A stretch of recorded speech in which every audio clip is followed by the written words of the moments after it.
Chapter 27. Aaron Hackerman. Young man, we've been waiting nearly half an hour.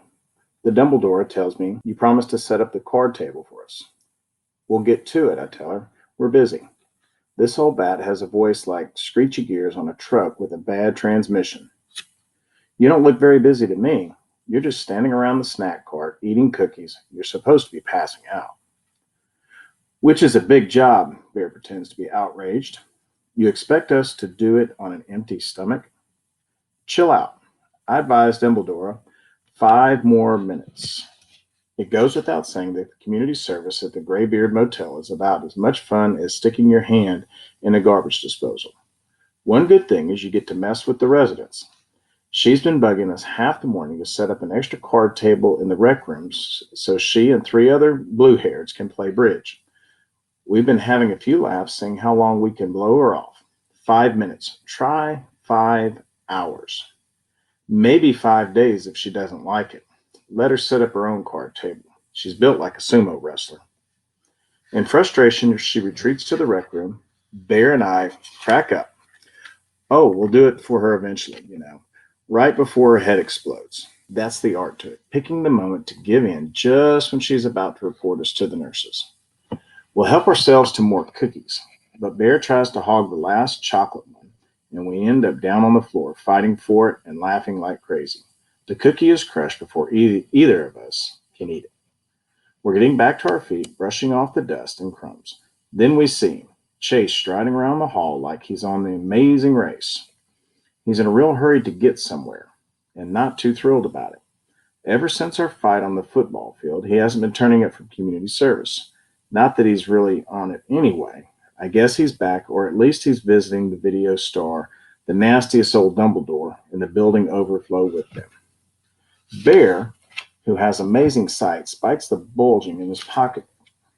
First, he looks like he's carrying a baseball. There's a piece of cloth trailing from the opening. Hey, Ambrose, I call. What have you got there? He ignores me and shifts his path to the opposite side of the corridor. Bear blocks his way. The man asked you a question. Another shift, so I step out beside Bear. Together, we block the hall. Chase does exactly what running backs would do on a football field. He puts his head down and tries to blast through us. But we're linemen, and we stop him cold. In a game, I'd be trying to strip the ball. In this case, I reach down and grab the white fabric and yank. A dish towel opens up in my hand, and something flies out. It's the terrazzo floor with a click. Star-shaped blue ribbon. Geezer's metal. Chase falls on it like he's recovering a fumble. Bear and I go down on top of him. 2/3 of that is ours, I snarl. It belongs to Mr. Solway. He doesn't care, Bear grunts. He barely remembers he ever had it. Get off. Somehow he heaves us both clear and scrambles to his feet, clutches the metal in his hands. You're not going to win this, man, I tell him. It's not even unfriendly. I'm going to give him valuable information. We're taking that medal, know what we have to do to you. He hesitates, considering his options. During the pause, Dumbledore comes back into the hall. What's going on out here? It's 5 more minutes. We need our table set up now. Oh, I'll do it, offers Chase, grabbing the opportunity to get away from us. The medal concealed in his fist, he escorts Dumbledore into the rec room. Bear starts to follow him, but I hold back. Too many witnesses, man. Be patient. He can't stay in there forever. We watch like hawks from the doorway, figuring that he might try to stash the medal and come back for it later. When we are not around, it's in his right hand. He never opens those fingers while he's sitting up, unfolding the tables and chairs. He keeps one eye on us. I favor him with a grin that says, we're going to get you if we have to stand here until the next ice age. He totes. Bear whispers triumphantly, the only way out of this room is through us. As the Dumbledores in the rec room are fawning over Ambrose, just like he saved the world from Lex Luthor or something, they love him so much as they hate us. It's enough to make you barf. He even takes a small potted plant from the TV cabinet and sets it on the table to be a centerpiece. The blue hairs are practically wiggling with joy. Then as Chase turns, his elbow knocks the pot off the table. It hits the floor and shatters, spilling earth all over the place. Bear loves it. Ha ha, idiot.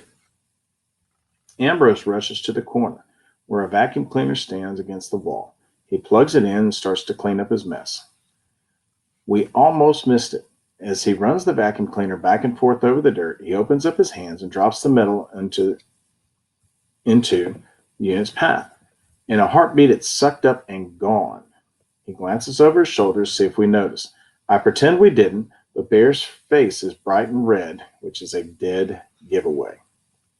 Chase is vacuuming towards us now, speeding up, breaking into a run. The plug pops out of the wall. The vacuum falls silent. He keeps moving through, charging at us. Bear and I block the doorway and brace ourselves to deck him again. Just before impact, he lifts up the vacuum cleaner, and like a battering ram, he slams it into us. We're both knocked back onto our butts, choking in the cloud of dust that the collision forces the filter out of the bag. By the time our vision clears, we struggle back up again.